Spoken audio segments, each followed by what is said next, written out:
Hello, everybody. Thank you so much for joining me today and welcome to this YouTube live stream. Today, we are doing our New York filmmaker interviews, the first one of this month, where we are going to be talking to three of our screening filmmakers.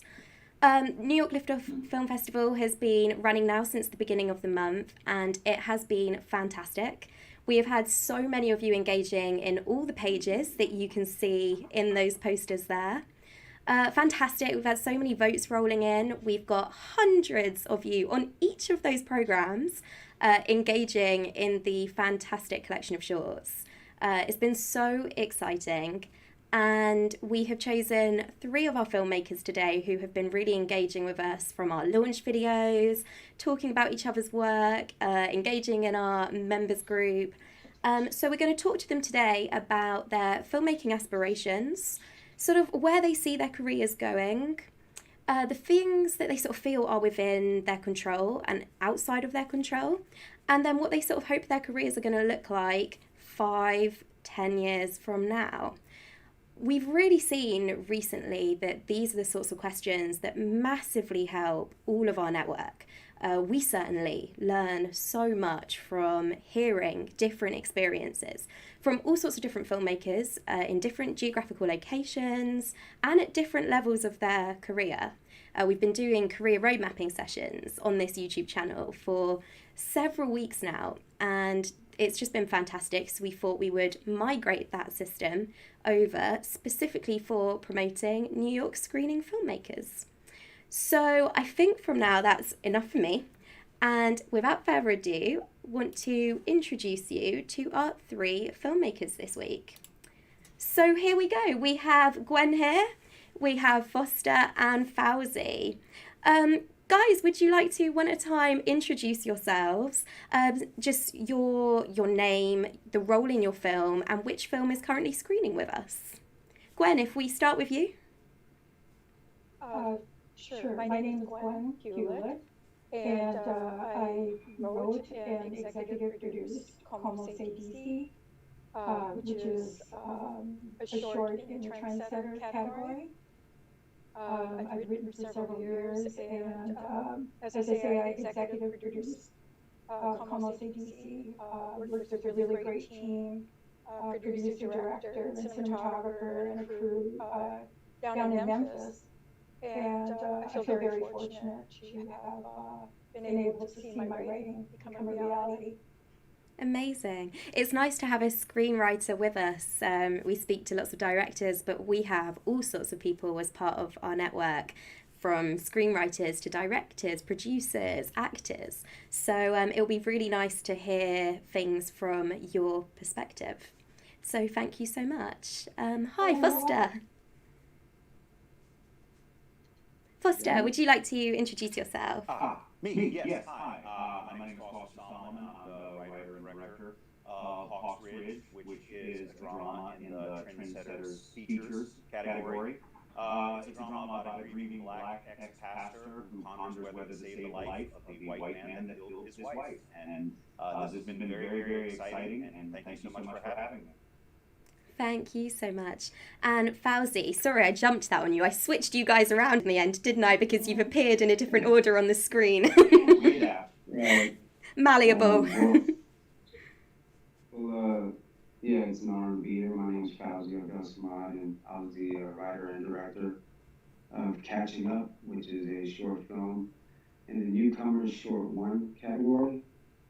It's pretty much about a character named Kevin who gets a surprise visit from an old friend he never wanted to see again because of an incident that separated them years ago. So it's a drama. It's full of tones and intensities and tension. I'm just happy that it was received very well by a lot of people and that it's getting votes. Amazing. Well, thank you so much, all of you, for screening with us this month. The films have received so much engagement and support, and that's fantastic. But what it will be really nice is now to hear from you beyond that film, much more about your career hopes and that sort of thing, as I aforementioned. So what we're going to do now is I'm going to switch us onto audio only, just so that we get the maximum sound quality coming through. And what we'll do is we will kick off then with one of the first questions that we put to you. So, Gwen, could you sort of tell us, as a screenwriter, looking to obviously make as much work as possible, what is your career aspiration plan? My plan at this point is to have a feature that I recently wrote, a thriller, be produced. And I hope to use the short, Como se dice, as a calling card. Great. To show people what, the quality of my writing, and hopefully interest people in seeing more of my work. That's straight away a great idea. I mean, we talk a lot at Liftoff about using shorts as you've just said perfectly, your calling card. It's perfect when you're producing, when you're approaching people in different pitches, whether that's for funding or whether that's for commissioning. So that sounds really exciting. Anything else beyond that, or is that really like the thing that's taking up your sort of time and focus at the moment? Yeah, I'm trying to get Como se dice out there to as many eyes as possible, to keep generating interest, and I continue to write. Every morning I write. I'm working on something new. And as I say, I recently finished a full-length screenplay, The Willows, which I'm hoping to be produced. Fantastic. Okay, that all sounds so exciting, and we can go into that a little bit further with our next questions. Fauzi, could you tell us what your career aspirations are? What are the dreams? Well, I just wanted to keep pushing on this road that I'm on right now, which is writing and directing. I've written for a lot longer. This was kind of something that I felt like I needed to do, because I started realizing that even through writing, I was kind of directing as I was writing. So I figured, and with a lot of motivation from the people who were around me who've done a lot of work, I just took a crack at it, put the money up and, took a shot at it, loved it, loved every moment, kind of addicted to it, was already thinking about when's the next one, you know what I mean? But, sure. Just want to keep pushing in that direction so that I can have more projects going and using and catching up as an alley-oop to a film of which the characters are kind of based on. A film called Victim that is an interlacing story that has about 3 storylines that are interlaced together that kind of exhibit each story as a victim of circumstance. So for them, for that to happen, that'd be great. And then also other projects I have been writing, and fortunate enough to now I'm hitting a stride, which was crazy. I was hitting a stride before COVID hit, and then things kind of stopped. Yeah. During this time, it was tough, but during this time I've been able to understand how I need to create a pitch deck and do all these other things. So I actually was able to sit down and create solid pitch decks for a couple of films that I have that is already gaining some interest just based off the pitch deck before they read the script. And I already know the script is a home run. So, well, I mean, that's fantastic. You gotta adapt, right? Like Momia said. So. Totally. I mean, filmmaking as an industry, we know the word contingency. We know the word flexible. Right. And I do think it's great that creatives have been able to take this time, hopefully, to take some positives. As you've said, the fact that you've been using it to finesse pitch making is just fantastic. Writers, we were talking with Gwen earlier, saying that it's a great time in some ways for pre-production. So as much as this has been a major global curveball, I do think there are some exciting things to come from it. Absolutely. Yeah. Foster, what about you? What's the big dream? Well, to just keep working, keep making films. And as we were talking about before, using this time period to do more writing, as you just said, get more pre-production things done. I've written a lot of things before. I've written other scripts, but the main one that I'm focused on right now is a thriller that I've written called Tiger's Eye, about a young black teen girl with psychic powers. And she's already isolated as the lone black person in this all-white Montana town, and it gets worse when she's the only one that can sense a serial killer has moved into the town. Wow. And it's actually the beginning of a trilogy centered around a black female lead. And Nice. what I used the pandemic for lack of a better term, is I'd already written the first script years ago, and I went ahead and wrote the sequel, during this pandemic, and going ahead and trying to get the third one written sometime this year, so that I just have all 3 scripts just ready to go. Amazing. I mean, as we all know, episodic content does so well now. So often a question is, would there be potential for this to be recommissioned? Or, I mean, partly just because it suits the nature of streaming platforms and subscription platforms so well. So that sounds very wise and very exciting. Thank you. Okay, so based on that then, so based on the aspiration plans that you guys have, my next question was, what do you believe in terms of getting to those steps and achieving that? What do you feel is within your control? And what do you feel is, so to speak, in the hands of others? So what sort of things do we feel like we can do to achieve that definitely ourselves? And what hurdles could we maybe foresee? I'm rambling now, but you know what I mean. What do we feel like we can take control of? Gwen? Well, for me as a screenwriter, believe me, I have been writing many years, submitting, getting rejected, and running in circles, trying to get the bigger media companies to even read my work. It was very empowering to take my own writing and see it become a reality. So that part I have control over. Sure. And it was a really, it was so empowering to actually see my writing, my dialogue said by actors. And, I just really recommend that path to other writers. Beyond that, of course, it's a collaborative art, and I was lucky to have a team that was really excelled. I didn't really know production. I'm really a beginner at that. But they knew what they were doing, and so I was very lucky to meet them. And the other plus was finding people who were excited about my script.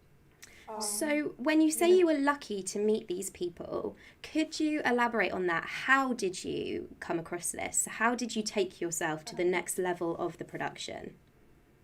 Well, first of all, I was always submitting query letters, pitches. I was always letting people know I was a screenwriter. And I just met someone by accident, just a lucky meeting on the subway, who introduced me to a cinematographer who read the script and really was excited about it. And he in turn introduced me to a whole team of people. He was originally from Memphis. And so I think it was lucky, but if you maximize your chances by reaching out to people and just plugging away. Beyond that, I need to find ways to have people see what I've done, and maximize the chances and maximize the opportunities for people to view my work through whatever different channels, platforms, and so forth. So that part, I need to see people out also. Yeah, and it's hard. I mean, I think what you've said is spot on, really. The more you do, and the more you're putting yourself out there, the luckier you will become in that sense. I mean, in that sense, it's not luck at all, because you are. And it takes hours and it's lots of hard work, but it is worth it in the end, isn't it? Oh, absolutely. So you have to hang on in there. And it is a numbers game. Sure. And I think also for everyone not to take anything personally. There's so much rejection.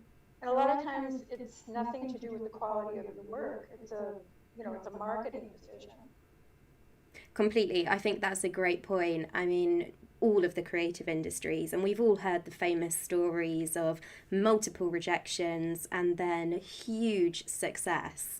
And it's always worth hanging on to that. If you believe in the project and you believe in yourself, I think that's just the crucial thing. You've just got to keep going. Always staying open-minded to the different routes that you can go down. So maybe that's much more traditional in the sense of going to film markets with your project, with your script. But then there's all sorts of different ways that you can approach people, when we've spoken about these in some of our workshops, for example. Absolutely. Yeah. Okay, amazing. If we go on to you then, Fauzi, what areas do you think are within your control and what areas are outside in terms of achieving those career goals? I mean, what I have within my control is pretty much just the content, whatever I create. It's always like as a writer, I started off just writer. It's believing in what you have is unique, and perhaps even challenging yourself to create something that, even though it has been done in so many different ways, like say for instance a love story, that you found a different type of way to tell a love story, enough to where you believe in it so much that you're like, someone's gonna love this. I don't care, not just me. So I mean, the resiliency and the perseverance to just keep going without, feeling down if somebody gives you 1,000 notes on a script that you felt was perfect, or just you gotta have like tough skin, and that's kind of what I have, or what I have. And so I feel like when it comes to creating, that's like in the creator's control. Now, as far as like to go ahead, what the advantages I had was that I had mentors, and they got me when I was young, and the way I was able to bump into them was a little different, because I used to play professional basketball overseas. Oh, so cool. When I came back here, so when I came back here, I was at the gym hooping, and this is LA, so you could be hooping with directors, producers, and you don't know it. You're just out there playing. But one thing, a lot of producers and a lot of people in the industry who are deep in the industry, they love basketball, like sports. And they, at least at one point in their lives, wanted to be an athlete. So if you come across, whenever they come across a good basketball player, there's that back and forth a little bit, and then it becomes kind of somewhat of a camaraderie, and then you start asking like, so what do you do, type of thing, not just like attacking him right away. The patience of building a relationship is very important in the industry, because they don't always want to feel like you're just attacking them because you know who they are. If you let it manifest naturally, they are there to help, and that's exactly what I was able to get. I was introduced to someone, and he introduced me to Gary Gray. I showed him a little, just a little writing sample. He was like, "You got raw talent, come work with me." He took me under his wing for about a year and a half. Like, he lifted me up as a writer and then built me right back up and sent me on my way. Had another mentor come in, and it's been like I've been working. So it's just some luck. I don't know. It's a lot of timing. Timing is like huge too, I believe, because I couldn't do what I'm doing now back then had I had the resources. So the years that I had to take practicing is, being able to tell cousin story and all this, it has made the last 2 years really productive. Like I shot out, like I was saying, it just was crazy how I was on stride and then COVID happened. But as long as everyone's still in contact with me and nobody forgot about me or whatever, so even if that's another thing, you always have to keep in touch with folks, because eventually those people who say yes can really guide the right person that says yes can really take you far. Like, and it only takes one yes. It's so Then true. you, that confidence builds up in you, and then you also you feel validated as well. Especially when professors like, well, you got talent, and I see a ton of scripts on my desk. There's something about yours. That kind of really kind of shoots you up a little bit. Like maybe all this practice is finally paying off.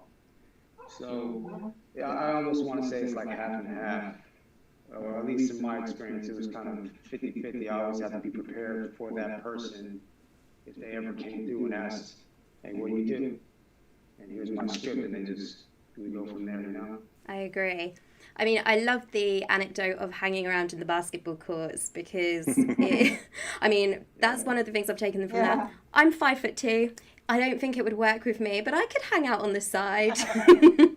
with some examples of my work, that kind of thing. Nice. Well, thank you so much for sharing that with us. I loved that. Foster, what about you? Well, the question of like what is in my control and in the hands of others. I mean, Hawks Ridge was 100% like in my control. It was 50% crowdfunded and then 50% like from my own, bank account. Wow. And so beyond that, I mean, it's basically going through the crowdfunding process. I don't know if I have the temperament and the emotional stability to do that again. So my thing is, I'm really wanting Hawks Ridge to hopefully open the door to other opportunities. But I know that those opportunities and projects, and the project that I talked about, Tiger's Eye, will be in the hands of others. To make them the way that I want them to make. To get them off the ground will always be in the hands of others. And the only thing that I can control from this point forward is the passion, planning, and commitment that I'll bring to the table to convince others to invest in my vision. Having a clear vision, knowing exactly what I want to do, and having it all planned out. Because the micro budget that Hawks Ridge was made on, myself and my director of photography, Douglas Bischoff, I mean, we spent a long time like meticulously planning everything so that we could get it all shot in 13 days. So that's what I feel like I can bring to the table is that hopefully anybody that wants to invest can look at it and go like, their money will be well spent and I will know what I'm doing. I mean, what more can you want from a project for it to be able to prove that for your future works? Definitely. Mm-hmm. Thank you. Yeah, that's Okay, well, on to then the final question, which sort of goes hand in hand with the first question in terms of your career goals. But what do you hope your careers are going to look like 5 years from now? What does success in this industry mean to you? Gwen? Well, I've been writing for several years. I have several completed scripts that I'd like to see actually see the light of day. And in 5 years, I would really like to have some control over how things get produced. So I don't want to just, I realize that once I sell a script, if I hopefully do, in a way, I don't have as much power at that point. But I would like to have more control as a producer of my screenplay, so I can see my vision realized. Yeah. No, that makes total sense and sounds like a good goal to me. Thank you. Fauzi, what about you? Well, I'm hoping the short film is based on a couple of characters from a film called Victim that I wrote. I mentioned earlier. Mm-hmm. Did the pitch deck, it's getting traction. Great. That I know it's about when will that be made. So I'm waiting for that to happen, and then the other film as well. But in 5 years, I'm thinking that I'll be at least 3, 4 films in, whether I wrote and directed it or just wrote it or whatever. But for anything, I just want longevity in this game, which I feel like at some point I'm gonna have to take the next leap and then do the whole production company. Especially if I have a few projects under my belt with my name tagged to it. I feel like I'm gonna have to go that route. So set up your own production company, you mean?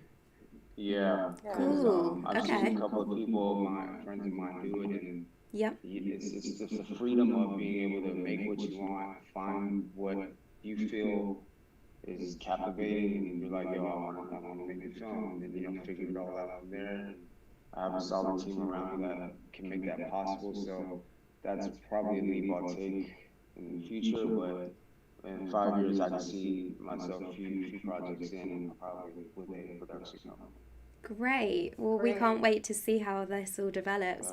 We've seen lots of our members go down their personal production companies to get their work off the ground and retain creative rights, that sort of thing. And yeah, I think it's a great way to go. So that's very exciting. Yeah. And Foster, 5 years from now, what does the future hold? Mine's pretty simple. I'm hopefully standing on the set of not the next film, but the film after that, shouting action. Perfect. And I'm sure you will be. Yeah, for Amazing. Well, thank you, all of you, so much for joining us. I don't know if anybody's got any sort of final comments that they would like to make or anything like that, but thank you so much for sharing all your experiences with us. Thank you for the invitation. Yeah, thank you. It's our pleasure. Vote for our films. Yeah. See our films. Yeah. Films, yes. Absolutely. Well, obviously, we've got weeks more of them still to go, lots more viewers, I'm sure, and views. And so keep up watching the rest of the collection. I hope you've all been enjoying it. Yeah, very much. Very much. Yeah. Yes. Thank you for all your hard work on your end, too. Oh, no, it's an absolute pleasure. We love it. So thank you so much. And hopefully next year we will be seeing you guys. We can catch up with you in Brooklyn when. Yeah. Great. Yeah. Oh, that's fantastic. Well, thank you. Yeah, Thank thank you. you so much again for joining us, guys. And take care. Okay. Thank you. Bye. You're Thanks a welcome. lot. So that was really, really cool to hear from those guys. I hope you found it interesting hearing about people's different aspirations and how they think how they plan to get there. Just want to take you guys through some of the things we've got coming up. We've got so much exciting stuff on at Liftoff at the moment. As you can see in the top left there, we have the Liftoff Sessions July, which launches for 1 week on Sunday. So that goes live Sunday 10 p.m. BST for 1 week. We've got a page of features and 8 pages of shorts. So we've got about 830 films in total screening with us. So that will be very exciting. Obviously, New York, the 7 programs, 3 of the filmmakers of which you've just heard from, are still live for the entire month. So there is still plenty of time to binge on this amazing collection of films from New York and beyond. We've loved hearing your comments on the different films, seeing the votes roll in. It's all very exciting. And on Friday, we will be doing our next stream where we will be doing another score update. We'll be looking at the big movers. So not necessarily the people who are sat at the top of the polls, but the people that have sort of shifted their position the most since last Friday. Thank you so much. I know Natalie's been in the chat room today, and we will be looking to get 3 more filmmakers from any of the 7 pages of New York on to do the same thing as this next Wednesday. And can't wait to hear from 3 more of our filmmakers. Thank you so much, everybody, and enjoy the rest of the week indie film watching. Thank you so much.